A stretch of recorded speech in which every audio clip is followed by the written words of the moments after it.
12 səhifəlik sənədin ilk səhifəsində, yəni bir səhifəsində şəkil var, qrafik təsvir var. Qalan səhifələrində mətn var. Mən onda bunları ayıracağam.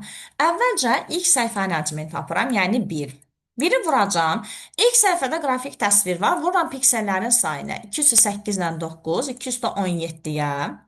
Və 256 rəng çaları o deməkdir ki, rəng dərinliyi 8 bitdir. Yəni vururam 2 üstü 3 bitə. Bu bizə verir 2 üstü 20 bit. Və bunu kilobayta çevirsəm 13-ə bölürəm, olur 128 kilobayt. Bu deməli ilk səhifənin həcmidir. İndi qalan səhifələrin həcmini tapsam, yəni yerdə qalan 11 səhifə, bu səhifələrdə 4096 simvol var. Yəni 212 dənə simvol var. Və bir sonki simvolu əlifba dedikdə bir simvolun həcmi 9 bit olur. Onda olacaq 99 vurulsun 2 üstü 12 bit. Bunu da kilobayta gətirsəm, 2 üstü 13-ə böləcəm. 2 üstü 13-ə bölsəm, cavab alınacaq 49 tam onda 5 kilobayt. Və bu sənədin ümumi həcmi edəcək, üzərinə də 128-i gələcəm. Ümumilikdə həcmi olur 177,5 kilobayt.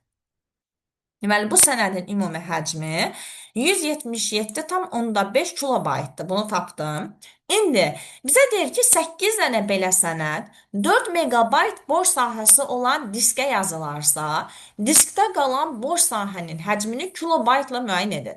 4 megabayt boş sahəsi o deməkdir ki, yəni 4096 kilobayt boş sahəsi olan bir diskdir. Və biz əvvəlcə bir sənədin ümumi həcmini tapmalıyıq.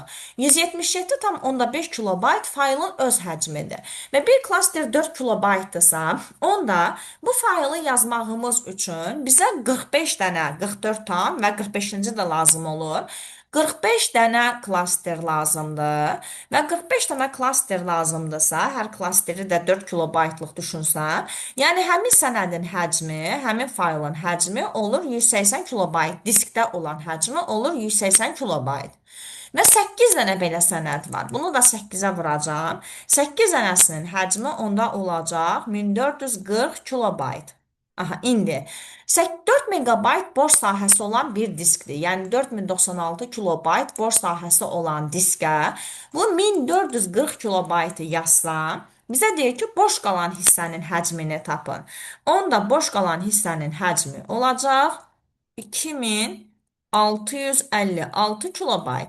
Deməli, diskdə boş qalan sahənin həcmini istəyir. Doğru cavab 2656 kilobayt.